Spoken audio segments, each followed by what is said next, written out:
Not long ago, Unite the People was approached by a gentleman named Bradley James.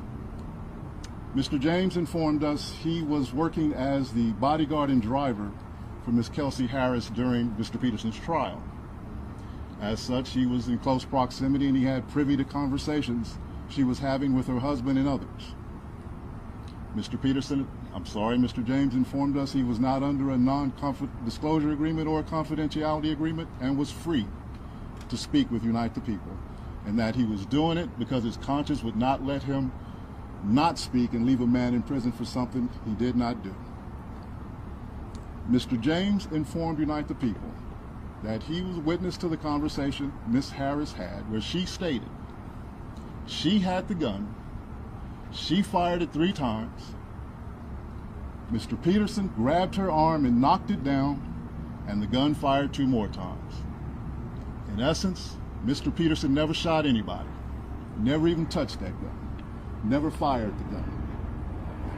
This statement aligns with the statement of the only non-party witness to the case, Mr. Sean Kelly, who at trial testified he saw 2 women fighting, 2 men break up the fight, 1 man grabbed the other one's arm. Gunshots came from the passenger side. The passenger side is where Ms. Harris was sitting. This further iterates that Mr. Peterson did not shoot Ms. Pete, did not shoot at Ms. Pete, or did not assault Ms. Pete. It's just another irregularity in a list of irregularities in this case.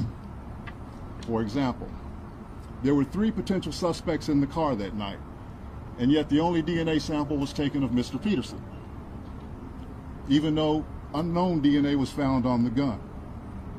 Why wasn't Ms. Harris's DNA taken?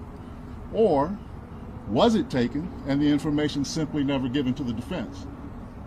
Why wasn't the driver of the car, Mr. Jaquan Smith's DNA taken? Or was it taken and again, simply not given to the defense?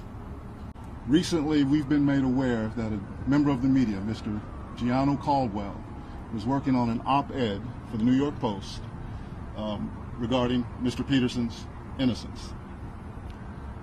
During his work on that op-ed, he became aware of some information in Unite the People's possession regarding a statement that was given to Unite the People by someone with information relevant to that case.